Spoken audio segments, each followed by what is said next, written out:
Kapatid. TV5. Kapatid. Namiss kita. Namiss kita. Ayun, namiss ko po kayo. Sa isang linggo na hindi tayo nakikita. Kapatid. Ito, namiss ka namin. Namiss mo rin kami. Ano po yun?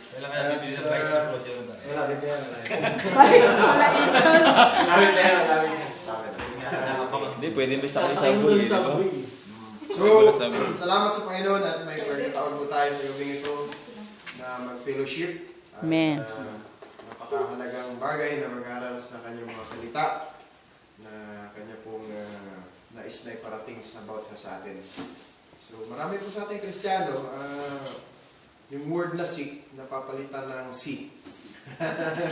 No? Sabi na, oh sister, nasa ka na? Punta ka na rito. Oh brother, nasa ka na? Punta ka na rito. Oh, pastor. Titignan ko lang. See. Let's see. Tama niyo ba? Let's see, pastor. Let's see. Pero yung sa Bible, sabi sa Matthew 6:33, Seek ye first time. hindi see doon. Seek. Seek ye first Kulang na lang ng the kingdom of Okay. God. Yung kay, ano yun eh? Katam yun. Ano yung katam? Tamaran. Totoo yun. So, dadating ang time talaga tayo mga tao. Dahil nasa flesh tayo, natakay na Satan. At isa sa mga weakness natin yun. Tatama rin minsan. Ngunit ang Panginoon ang siyang magbigay ng kalakasan sa atin. We should seek the word of God. Hindi natin sabihin na, tingnan ko muna. Puntahan mo at maglingkod ka sa Diyos dahil tunay at buhay ang ating Diyos. Manalangin po muna tayo. Makapangyarihan Diyos at banal sa kataas-taasan, Panginoon. Sa gabi ito, kami po'y kumakatok sa inyong banal na trono. Mahingi kami ng kaunawaan sa inyong mga salita namin po pagmuni-munihan sa gabi ito, Panginoon. Diyos na makapangyarihan sa lahat, kami po'y naniniwala na Ikaw ang Diyos. At maliban po sa inyo ay wala na kami ibang sasambahin sa Espiritu at katotohanan. Panginoon, narito po ang inyong anak, inyong tinipon sa lugar na ito upang maglingkod sa inyo. Naway pagpalain mo po kami, Panginoon. Naway ibuhos mo sa amin ang mga pagpapalang sisig, hindi ka tumabaw. At ang inyong biyaya ang siyang mamalagi sa amin, O Lord. Dalangin namin na ingatan mo rin ang aming mga kapatiran na hindi namin nakapiling sa mga oras na ito, Panginoon. Ikaw ang maglayo sa kanila sa hamakan at nawa sa araw ng bukas. Sila po ay matiwasay na makarating sa lugar na ito upang magsamba sa inyo sa Espiritu at katotohanan. Panginoon Diyos, kami po ay lumuluhod sa inyong dakilang trono na humihingi ng kapatawaran sa anumang mga kakulangan namin sa inyo, Panginoon. Sa anumang mga kasalanan namin, naway linisin mo kami. Naway maging karapat-dapat kami, Panginoon, na maglingkod sa inyo ngayon magpakailanman. Itong lahat ay aking binabalik sa tayong pangalan ng aming Panginoong Tagapagligtas, Jesucristo. Amen. At ang atin pong pamagat ng intentional moves sa gabing ito ay the word habit. So yung nakaraan, the worshiping habit tayo. So yung worshiping habit natin, kung bakit tayo naglilingkod at nagpupuri sa Diyos, why we worship and we serve God. At yung mga acts of worship, yung surrendering, you will bow down to whom you worship. Yun po yun. At yung God deserves to worship and you desire to worship God. So dito naman tayo sa the word habit. So ito pong salita na ito, makikita ito sa Matthew chapter 4 verse 4. Alam niyo na yun, di ba? No? Kung sinukso si Jesus Christ at lumapit ng bato si Satan ba? At sabi niya, Jesus Christ, kung mapangyarihan, ito'y gawin mong tinapay. At ang ganti naman ni Jesus Christ, sabi niya, ang tao ay hindi nabubuhay sa tinapay lamang. Hindi din naman sa pamagitan ng mga salita na lumalabas sa bibig ng Diyos. So ito po yun, na kailangan natin ng salita ng Diyos. Mag-uumpisa na naman ako sa tanong. Okay lang ba? Okay. Mag-uumpisa na po tayo sa tanungan. At maganda yung mag-uumpisa sa tanong para tuloy-tuloy na hanggang sa matapos tayo.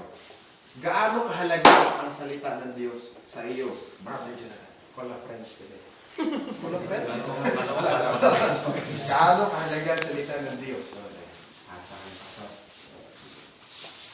Ito yung magsisilbi sa akin na gabay. Isa-isa lang ha? Hindi maramihan. Isa lang. Abang ginig ko na lang. Sige. Yun, yung gisay ng yung loob mo, yung mabigat, wala, naging payapa. Peace. Peace. Ayun na nga eh. Hindi, joy na, joy. Hindi lahat ng mga Brother Henry na yan. Brother Arnold, ano po sa inyo? Gaano po kahalaga salita ng Diyos? Ayun puro lamang.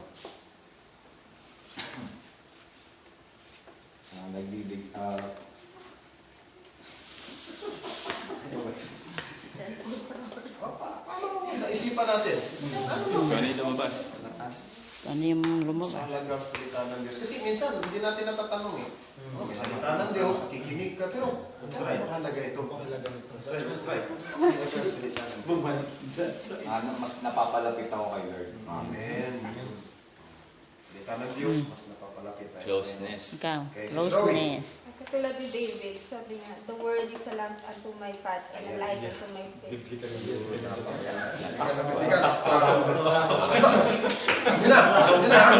Liwanag. Pastor Lani. Kalakasan. Kalakasan, strength. Word of God, strength. Elder, Sa motivation. Motivation. Motivation. Yes, the word of God's motivation. Clifford. Sword, sandata. Sandata. Pwede, para sa kalaban, no? Armor. Sandata. Pwede. Nagwawala. Armor talaga eh. Nagwawala ako. Baka armor yan susunod. Armor The na. word of God is like a sword.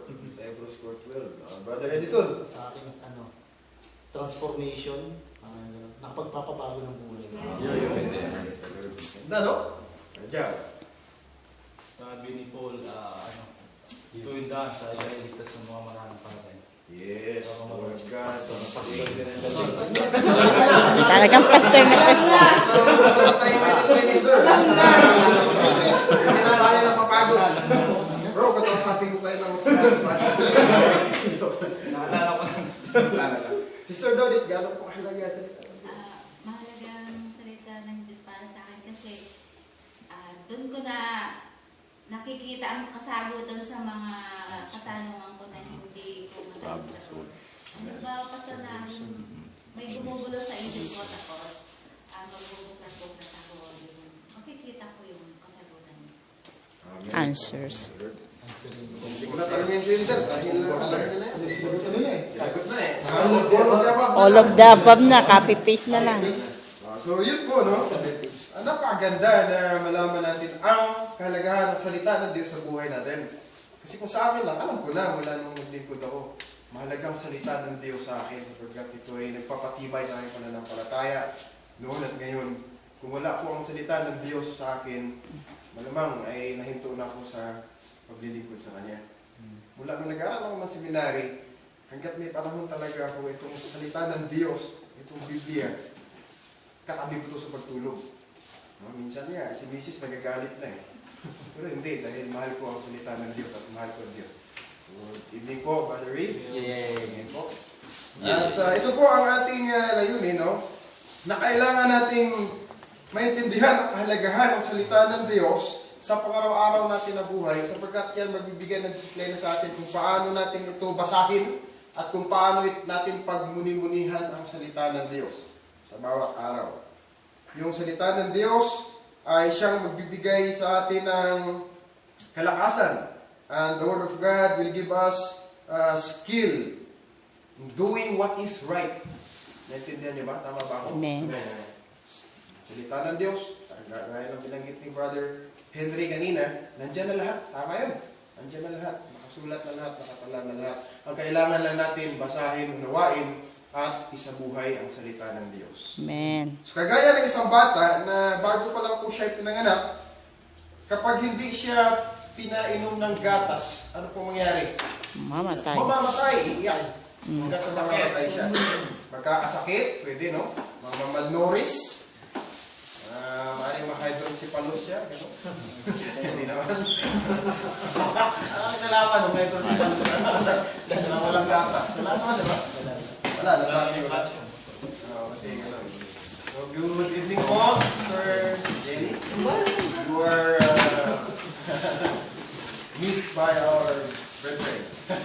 Kami po ay nagagalak sapagkat iningatan kayo ng ating Panginoon. Amen. So, ang salita ng Diyos, nagbibigay ng nourishment sa atin, lalo na sa ating mga lumalago pa lang, at nakakilala sa ating Panginoon at patuloy na naglilingkod sa ating Panginoon. So kanina, nasabi niyo na kung gaano kahalaga ang salita ng Diyos sa inyong buhay. So ito po, how important is the Word of God? Ito po ang number 1. Diretso na tayo. The Word of God tells who God is. Dito na mismo. Sinasabi na mismo ng salita ng Diyos kung sino ang Diyos. Amen? Hindi mo ito mababasa sa isang Time magazine. Excel? Kanina siya naman magbasa ng Excel, no? Mura ulo hanggang bata, hindi siya nabasa. Sinulbasa ang lumuhan. Nababasa ko yung mula ulo hanggang bata. Back-to-back. Ay, Diyos mio. The eyes of the Lord is everywhere. 15 verse 3 po yan. Si Brian. How important is the Word of God? The Word of God tells who God is. Sa Psalms chapter 119 verse 27, sino po maraming magbasa? Psalms 119 verse 27.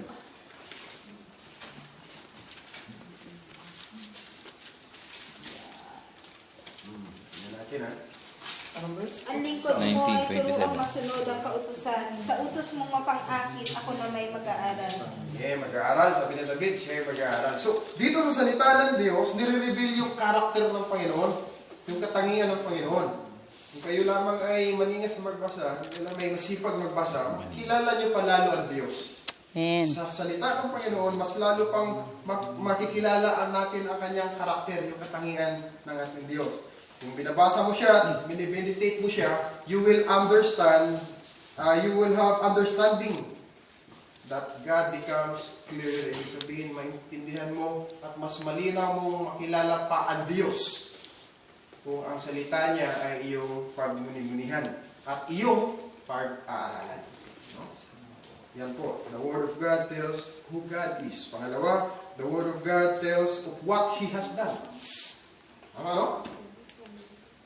Sa ibang mga babasahin, walang nakalathala tungkol sa mga creation, tungkol sa paggawa, tungkol sa kamangha-manghang kapangyarihan ng Diyos. Dito lamang sa kanyang mga salita na itala ang mga paglalang at ang kamangha-manghang kapangyarihan ng Diyos. Kaya nga dito sa kanyang salita, sinasabi kung ano ang mga ginawa ng Diyos. At tunay naman, from Genesis to Revelation, kamangha-mangha ang ginawa ng Diyos. Amen? Amen. So, dyan sa kanyang salita, no? Mapatunayan natin kung ano ang kanyang ginawa. Sa John chapter 5 verse 39, ano pong sinasabi doon? Sa John chapter 5 verse 39, John chapter 5 verse 39, ano pong magbabasa? 5:39. Saliksipin ninyo ang mga kasagatan, sapagkat iniisip ninyo kasama.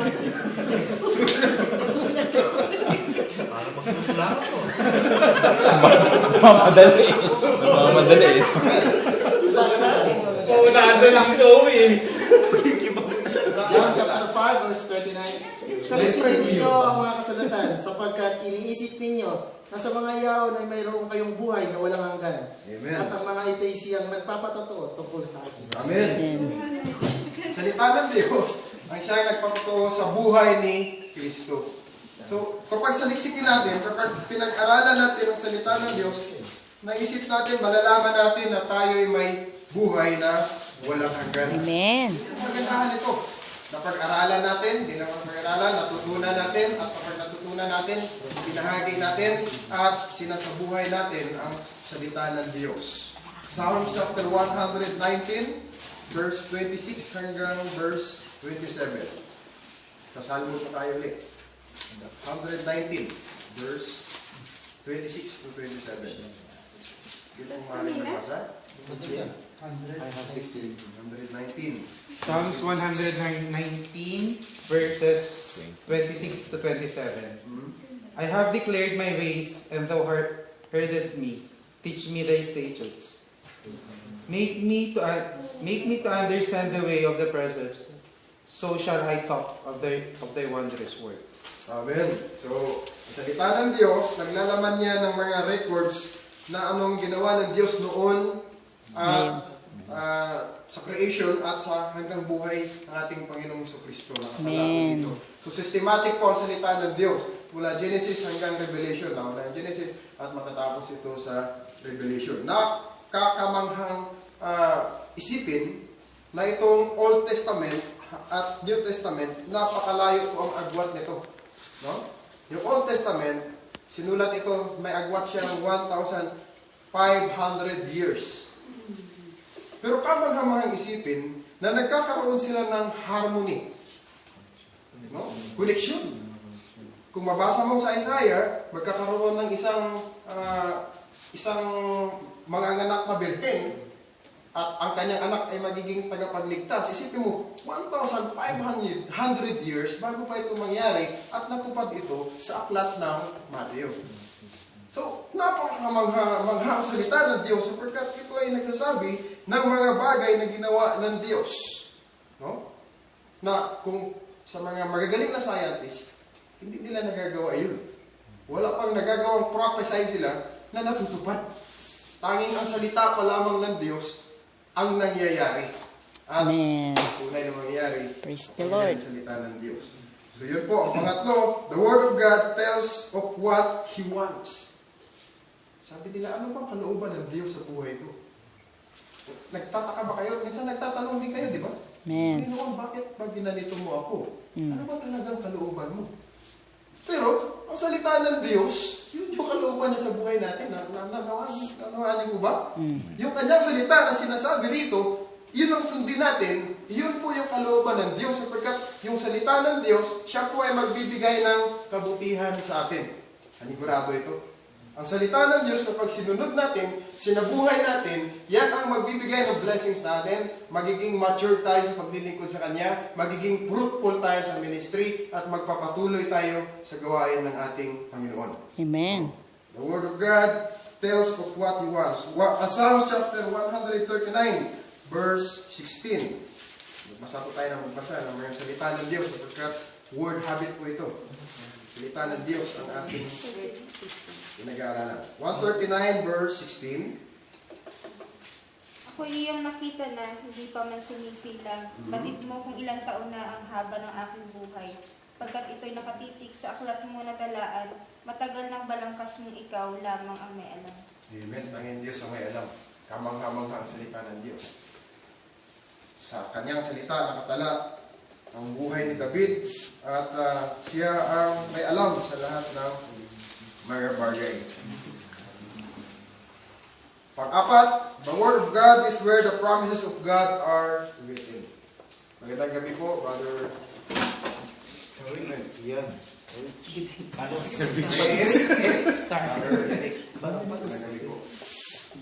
At tuloy tayo, the Word of God is where the promises of God are written. So, nandito po ang mga pangako ng Diyos na kasulat din sa kanyang salita. Amen. At yung mga pangako ng Diyos, napakaganda po kapag muni-munihin mo, maganda kapag ito magiging kalakasan mo, magiging encouragement mo sa paglilingkod mo bilang isang Kristiyano. Amen. Ito Psalms chapter 119, verse 147 and 148. Tignan na lang po, 147 hanggang 148. Puro mga verse po ito, the word habit natin ito.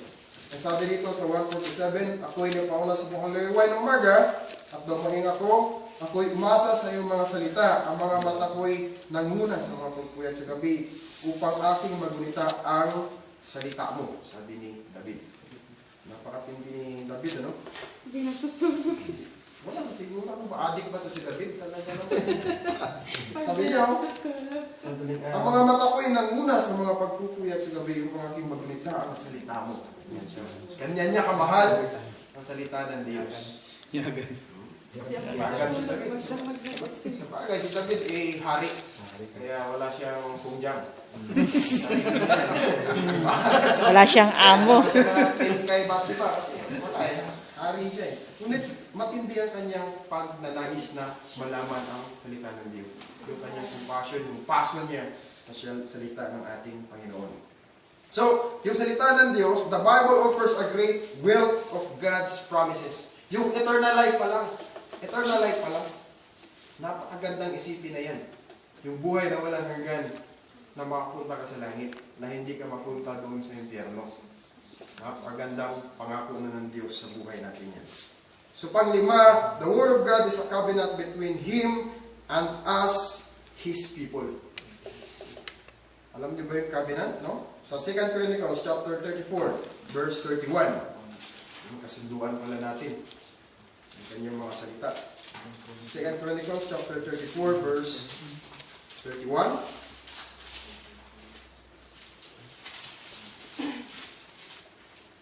Verse 34-31, ang sabi niya rito, at ang hari ay tumayo sa kanyang dako at nakipagtipan. Nakipagsundo.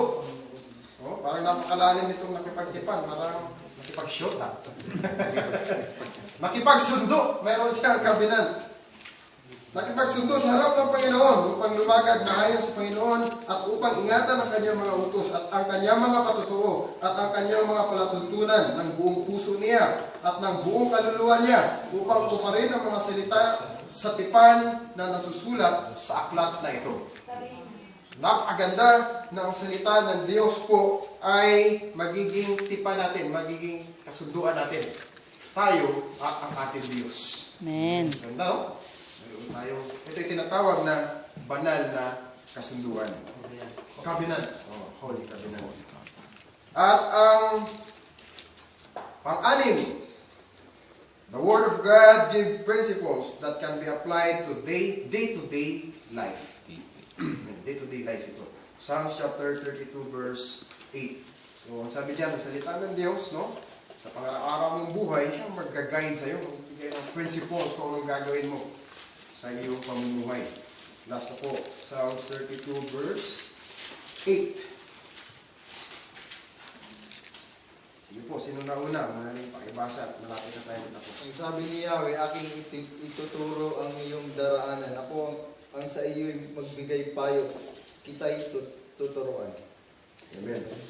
So, tayo'y tuturuan ng ating Panginoon.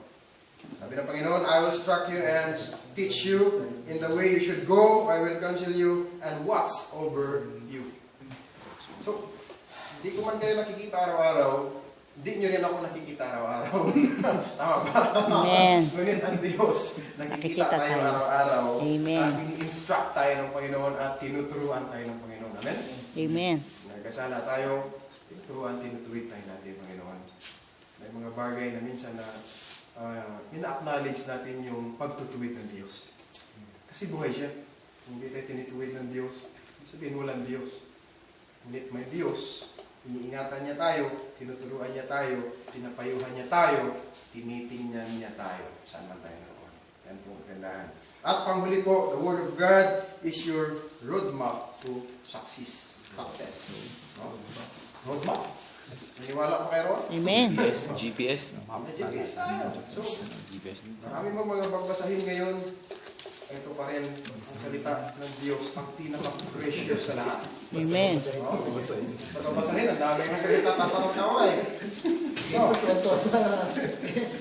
Marami na basahin kayo. Sa Facebook pa lang, napakadaming babasahin. Cover na yun. Pero para sa akin, ang napakagandang basahin at napakagandang babasahin, very precious is the Word of God. Para i-meditate mo ito, para pag-aralan mo ito, at para sa buhay mo. Amen.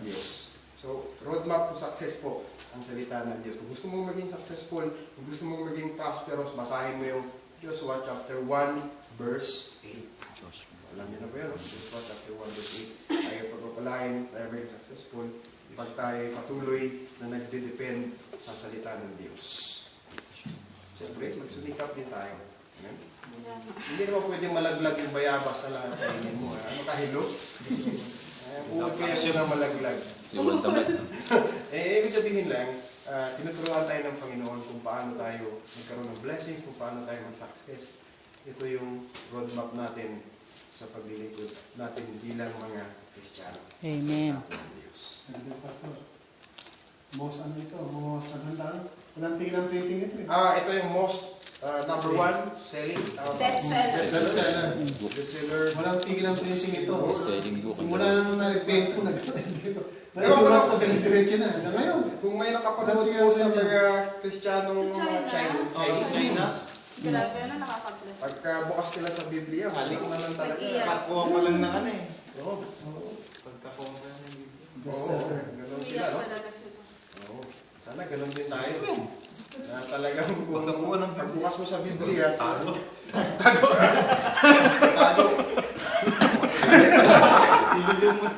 Para iba yun ang pagbukas mo. Anong sarado na? Cellphone na, oh. Wala. Natakot na ako. Maya mo na. Wala na, yaman. Kaya na tayo dyan. Magbigay tayo ng panahon sa salita ng Diyos. Amen. Kasi nangusap ang Diyos dito sa atin. Bakit walang audible voice? Andito na ito eh. Amen. Basahin mo ito. Siyang magiging gabay mo sa araw-araw. Sabi ng Panginoon, talk to me. Hindi, talk to me, tell me your name.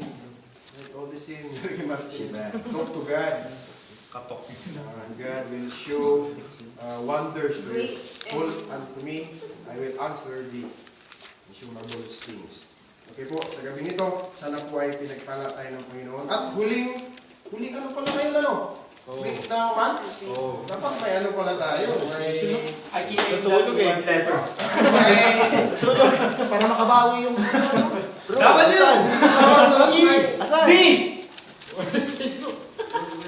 Wala. Wala eh. Oo nga, dami natin sa... maganda eh. Ano tawag niyo sa drawing? Tawag niyo? Socialization. Pwede pa naman, lapit naman ng 7-Eleven. Socialization? Oo. Magpapaprice daw si Bro Edison. Sige, ako mapapaging. Okay, may mga price ba? Bibigyan lang dyan. Ako mapapaging. Bibili ako sa kwantan. Para may smooth yung May motor rin. Okay. Magpapagames ako. Alam niyo, baka mapasok